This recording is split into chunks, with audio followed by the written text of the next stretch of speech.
In the Scottish version, there's a section where the three colors appear in reversed, talking about death instead of love.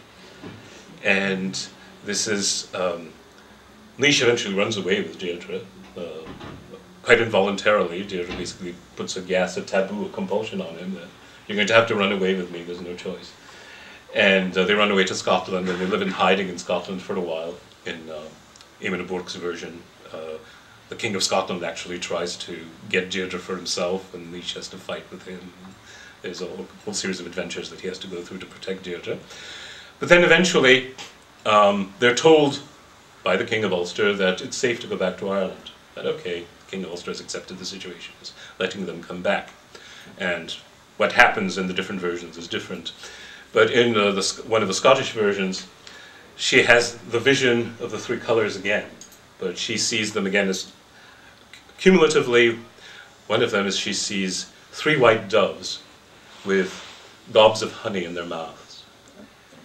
And she asks Naoise,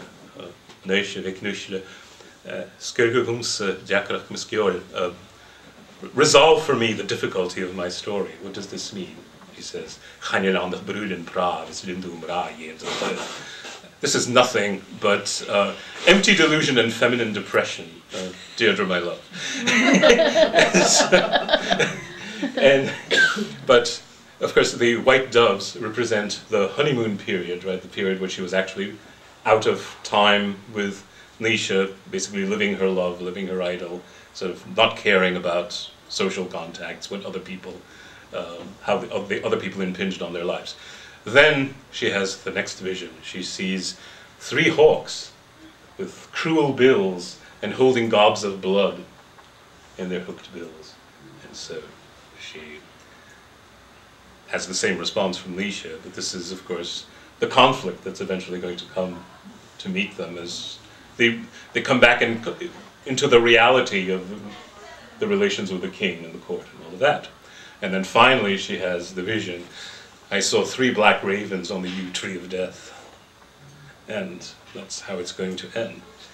So the three colors returning in reverse. Again, three sections, but this time three diminishing sections.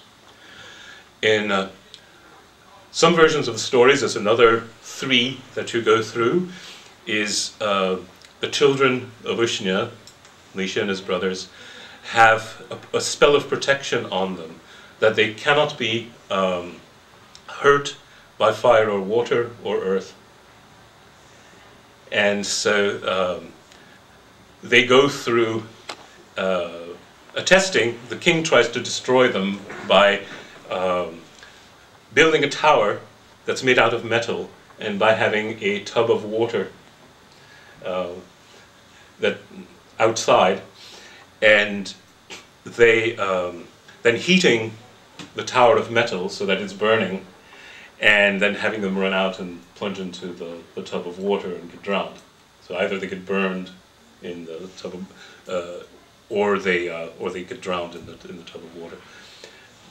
And so they're with Deirdre in the tower, and so they have to find a way of saving Deirdre, because they're impervious to the flames, or they're impervious to the mound falling down on them, and they're impervious to being drowned in the water.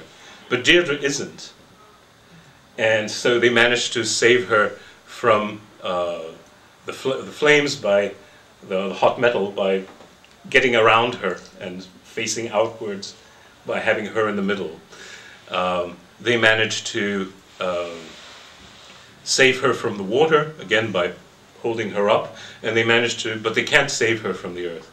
They can't save her from being crushed by the mound of earth being dropped down on them. So they have to give in at that point. And they come out, and a net is thrown on them, and they're slaughtered, usually in the versions at that point. But again, you have three tests, so that the audience expects this period, this sort of punctuation over three periods going through. So So this gives you a bit of a sense of how the audience reacts to the story and how the storyteller knows how to build the story in order to meet their expectations. In more mythological stories with supernatural beings, very often you have the concept of movement through three levels, and they're often represented by three metals: copper, silver, and gold. In the Scottish stories that are usually about the gile glass, often translated the grey lad, or it could be the green lad. You're fighting against, there's a confrontation with three giants, and the three monsters have a copper realm and a silver realm and a gold realm, and you sort of go up through the spheres, so to speak, until you're in the highest gold realm.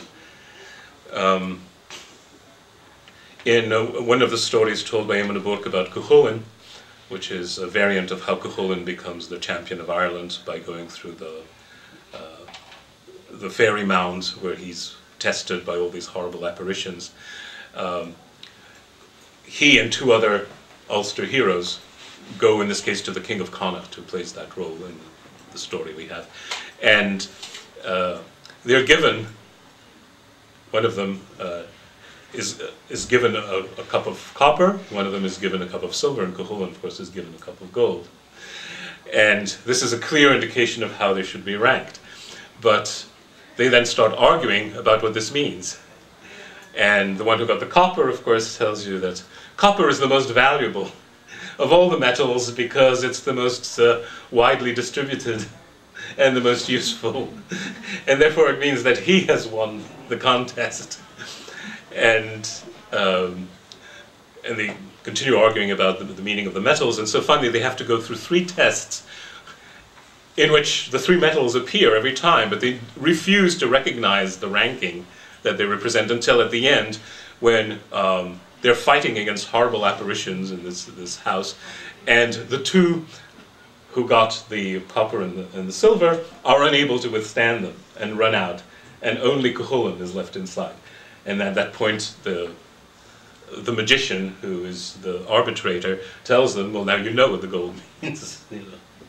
There you can't argue with the fact that Cuchulainn has come out above the others in the three tests, so that the original judgment was sound, but you had to prove it through going through three different episodes of testing. Wow. Okay, well, eventually the story progresses to